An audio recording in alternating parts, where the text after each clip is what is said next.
Dito sa bukid bawat araw ay meron tayong ginagawa kahit na simpleng improvement lamang habang tumatagal, naiipon yung bawat ginagawa natin, lumalago yung ating mga tinatanim na siyang nagagamit din natin sa mga darating at dumating pang panahon. Kahit na dumating man ang panahon na medyo mahina na tayo, magkakaedad na tayo, wala tayong panghinayangan sapagkat ginagawa natin yung best natin habang malakas pa tayo. Na siyang nagiging parang retirement benefits din natin sa pagdating ng panahon. Yung mga prutas noon, namumunga na ngayon. Yung mga inumpisan natin habang malakas pa tayo ay lumalago. Na maaaring dumating ang panahon na pwede nating iasa ito sa mga mas bata pa. Maaaring kumita na at may pangsahod na tayo sa kanila. Samahan niyo ako dito sa simpleng farming journey natin.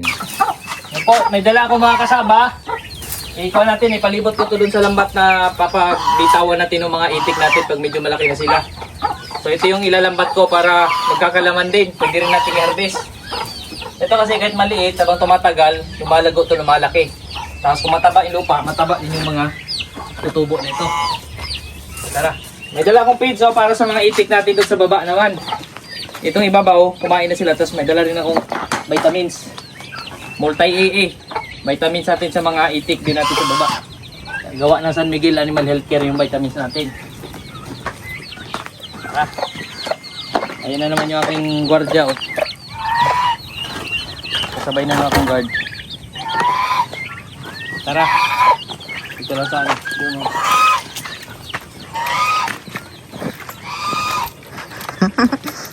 So, may gwardiya po ako.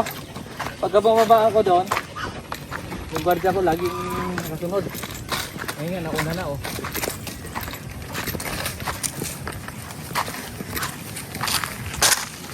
So dyan ko yung ilalatag oh. Ito, ilalatag ko to dyan. Pagalaan natin ng itik. Kasi yung mga itik natin nandito sa baba. Since yan ay papalawakin pa natin, lalagyan natin itong mga tangkay ng kasaba. Tara. Ngayon po, nandito na ulit tayo sa baba. Mula dun sa ibabaw, binababa natin to lagi, umaga, hapon. Akit baba tayo dito. At pakain muna tayo ng mga alaga bago din tayo maglagay ako ng mga kandyan. Gagawin komposte yung kamuting kahoy. Tapos manguha tayo ng kangkong. Yun yung lagi natin ginagawa. Tuwing hapon, nanguha akong kangkong kasi pag yung pagkain nung kinukuha natin ng hapon, yun ay pangkain nila ng umaga at hapon. Tapos hapon ulit, muha ulit tayo everyday. Hello! Ito yung mga naunang malalaking itik na oh. Lagi tayong mag-update para makita nyo yung dahan-dahan nila paglaki. So ito, haluan ko lang vitamins. So magsasaboy na ako ng pure na feeds. Tapos maya maya yung maraming ipapakain natin, may halong kangkong naman.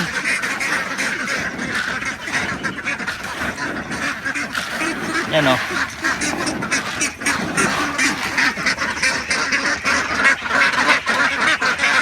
Yan sila. Beep, beep, beep, beep.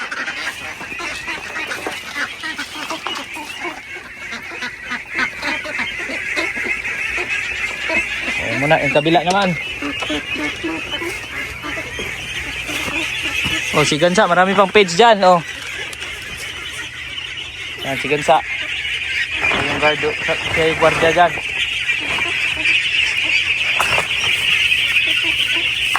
Dito naman sa kabila. Ayan na, yung iba nating mga itik.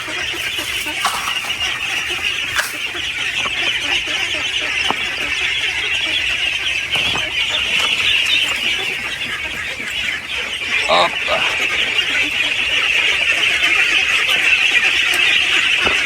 Oh, basa na dito oh.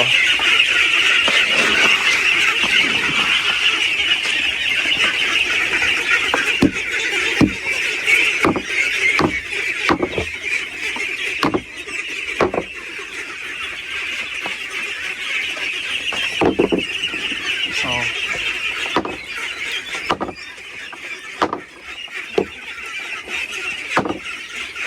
Pakan lang natin at madumi.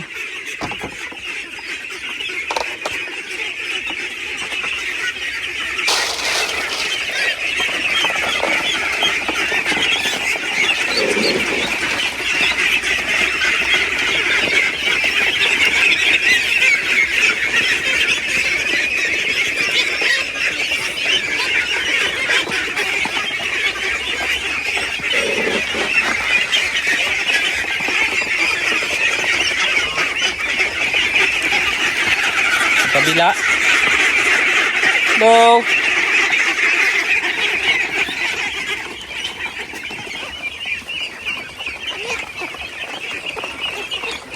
Oh. Saboy-saboy muna. Mamaya may halong kangkong na may bibigay ko.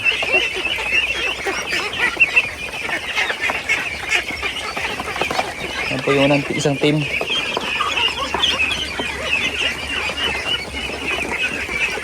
Malulusog.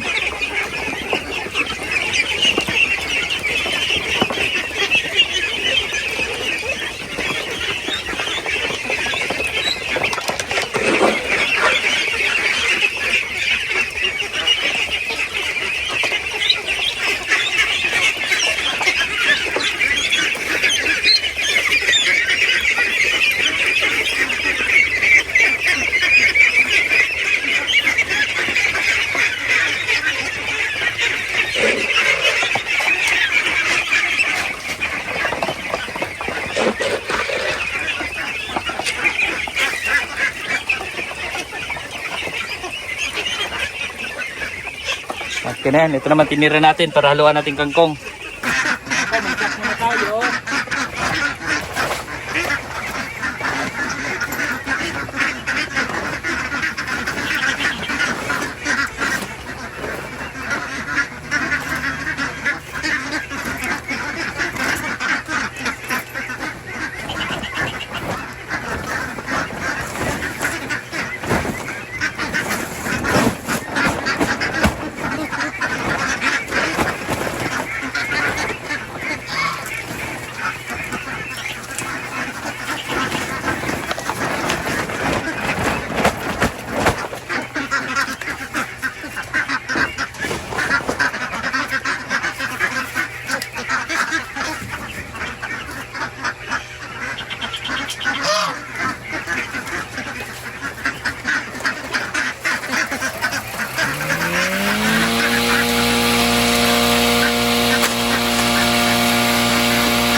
ako dito para dadalhin ako dito para sa baboy at sa pabo.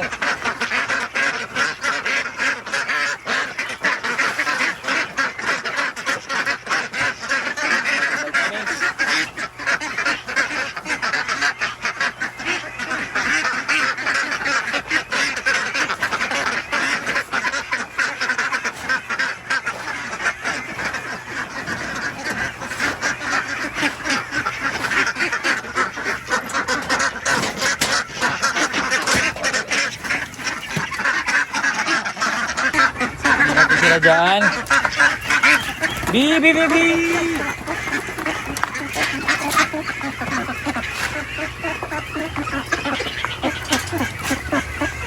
Ihati lang yan sila. Yung iba naman doon naman sa kabila.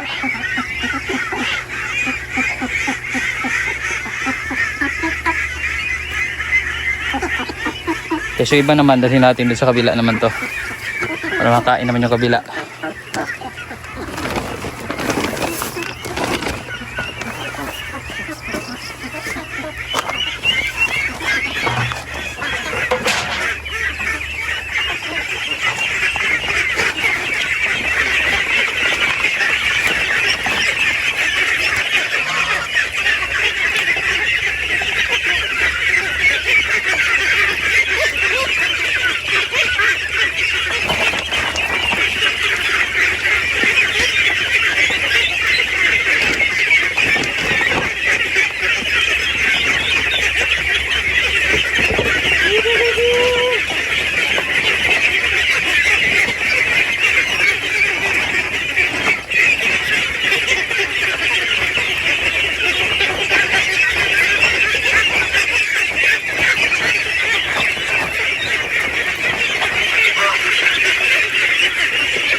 Maliit pa yung pakainan natin sa kanila, kinalat ko muna.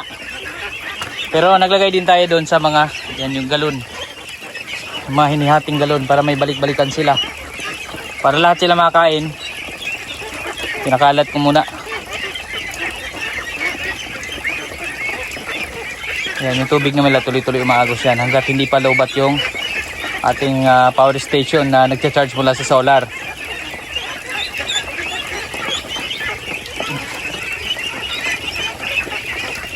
Ayan, papahabulin ko lang tong dito. Pag nahabol na nila yung sa kabila, yung laki nila, pwede na sila magsama. Kasi ito yung pinaka-latest natin. May difference ito na nasa 1 buwan. Na mas matanda ito yung nandun sa kabila kumpara dito.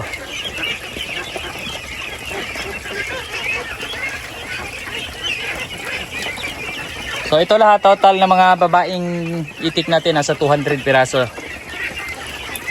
Sa backyard pa lang to atin.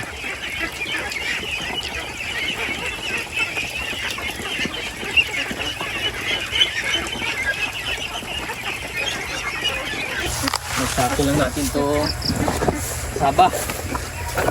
Ilagay natin.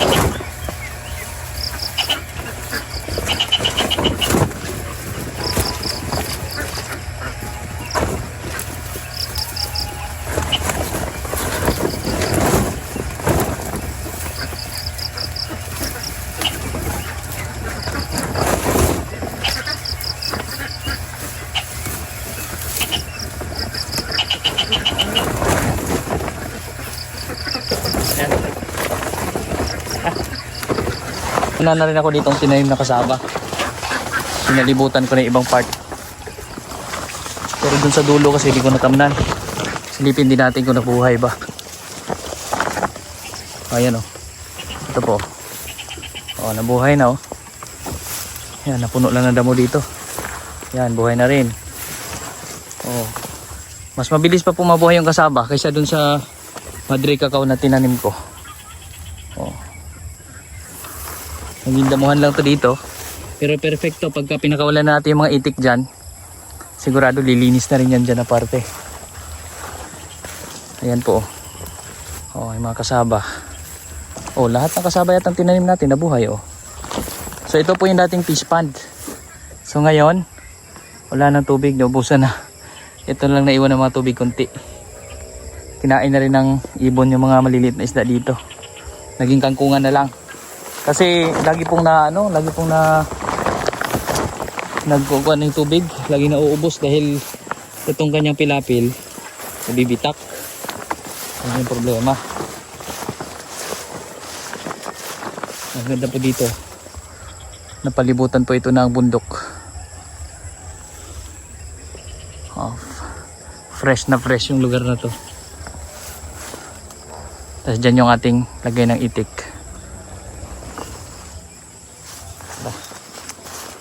Ito pa oh, kasaba. Buhay na rin oh. Swerte rin kasi ito nung nilagay natin. Uminit. Ay umulan din. Mainit man pero umulan din ng nasunod na araw. Kaya buhay yung mga kasaba.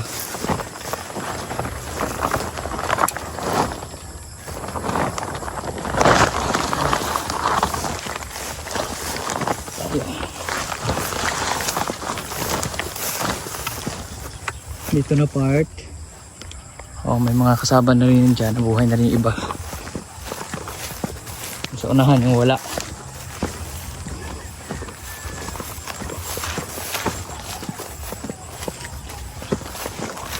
Doon sa unahan din po kasi ako mga ng ganito. Nasabay ko na rin bitbitin tong tanim ko mga kasaba. Ang panlambat natin. Madalas po pag malakas ang ulan, yung baha abot dito. So dito sa niyog na to pagka malakas. Pero pag sakto lang, hindi naman. Hanggang doon lang sa may bandang baba. Kaya tama lang na meron tayong pababang part dyan. So dyan natin nilalagay yung mga itik para safe. Pag bumaha man, akit sila dun sa pataas. So ito yung hindi pa natamnan dito na part. Kaya naman damo. Hanggang saan doon natanim ko dito. So dito wala pa oh. Hanggang dyan lang. Natamnan ko lang to.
Po, medyo makulimlim na rin dito. Pati sa bandang dulo. Nilagyan ko rin ng kasaba. Ayan, yung tira doon sa pinaglagay ko doon, nilagay ko dito sa dulo. Pwede rin tayo magtanim ng kasaba dito, pero tingin ko masisira yan. Sobra lang kasi yan, kaya nilagay natin dyan. Malay natin kung hindi naman bahain yung mga isang taon. O, di may ma-harvest din tayong kasaba. Pwede rin tayo magtanim ng kasaba dito. So, nandito na tayo sa kangkungan. Ito po, dito ako nanguha ng kangkong. Yan. Napakaraming kangkong dito. Puro kangkong na to. Ayan, dito ako banda. Kuha tayo dito. Ito, makapal ang kangkong dito. Kuha tayo dito. Medyo makulimlim na po. Inabot tayo ng medyo makulimlim. Bilis lang po kasi magkulimlim dito dahil yung oras di mo na mamalayan. Mabilis pag nandito ka sa bukid, lalo pag maraming gawain.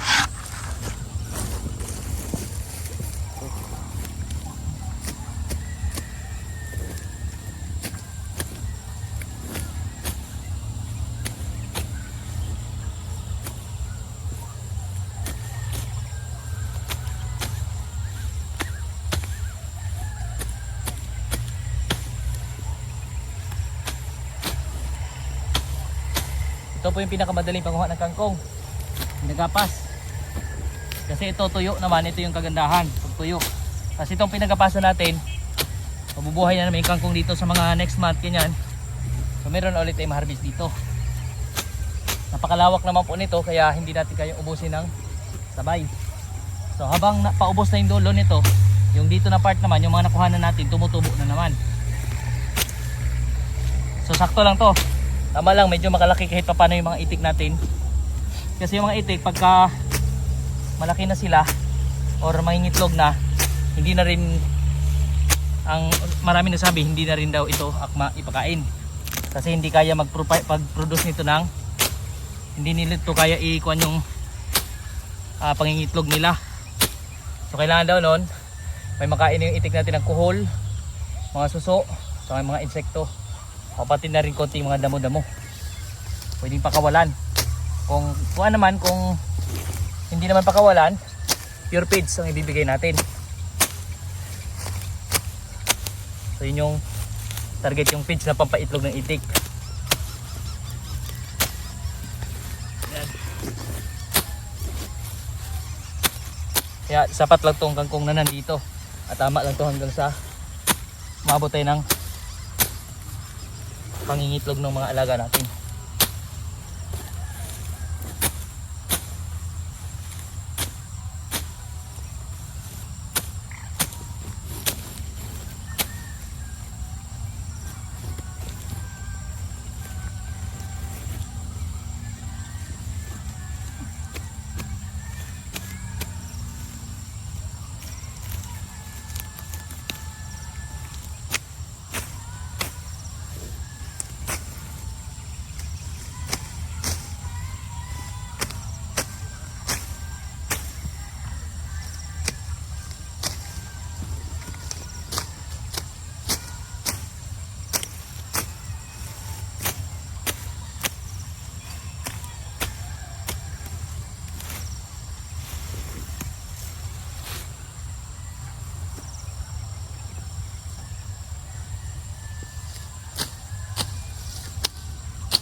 So ito po yung sakripisyo pagka meron tayong project.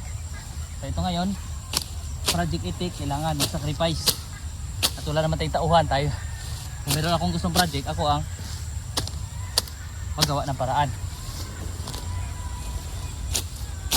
Siguro sa future, pag marami na, maghanap na rin tayo ng pwede makasama dito sa mga gawain. Ayan po, marami na yan. So pwede na rin pakain yan sa mga itik natin.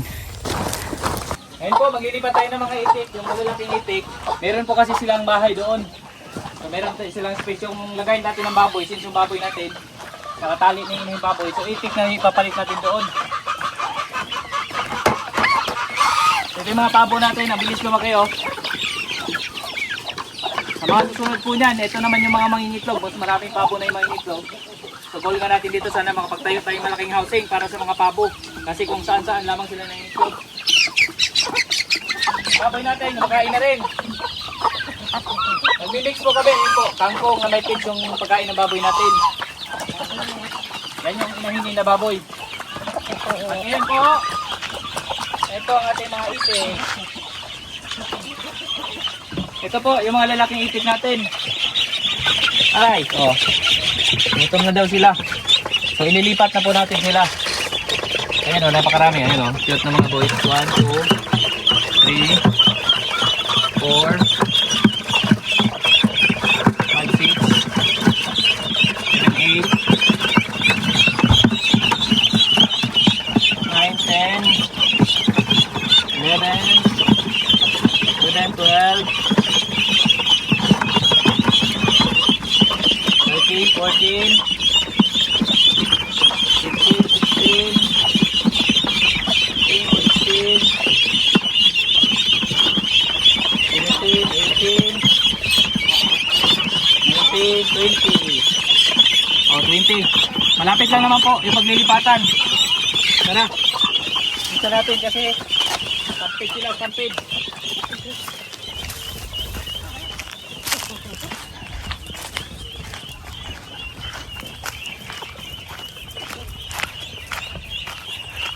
So may nauna na ako nilagay dito. Ayan, tumatakbo na.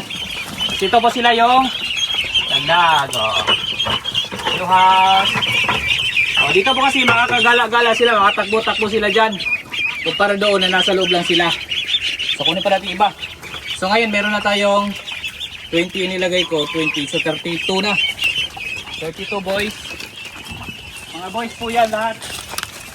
Kasi yung mga babaeng itik, yun po yung nasa baba.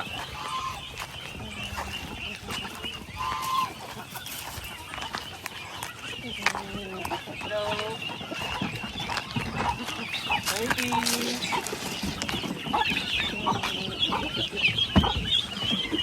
Oh, please.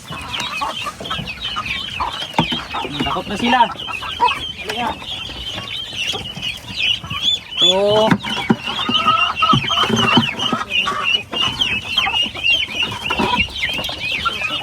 4, 6, 8, 10, 12, 14,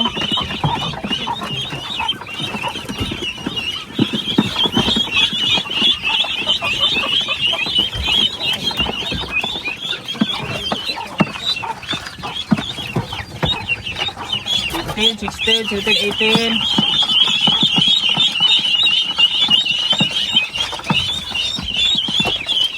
19, 20, 22, Kopya. 24. Ito na lahat. Dala natin lahat. Tara. Isa natin at sampid sila.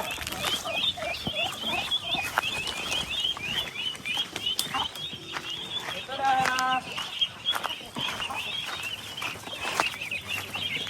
Ano po?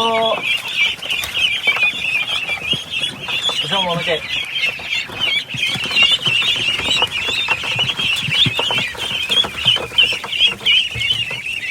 Oh, masaya na sila dito. So 24 yung kanina, 20, 44, 54, 55, 56 lahat po ito. Mga lalaki ito, sila yung pamparis natin sa future dun sa mga babaeng itik natin pag malaki na sila. Ayan, bigyan natin silang patuka. So, tingnan mo sila dyan. Wala akong patuka.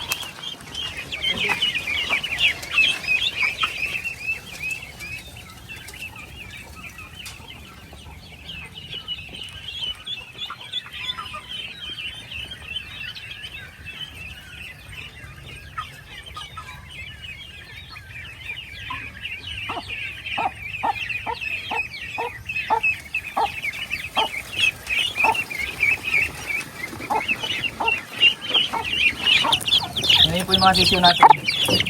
Malakas na silang kumain ng kasaba.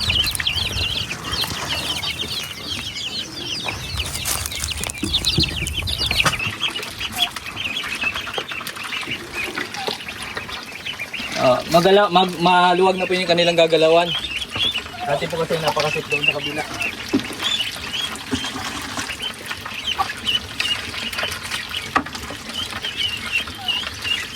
So ito po kasi sila, plano ko ano ito, papakawalan ko lang sila. Pero wag muna sa labas, baka kainin ng aso. So mas okay dito para mas safe sila kasi nakalambat naman ito.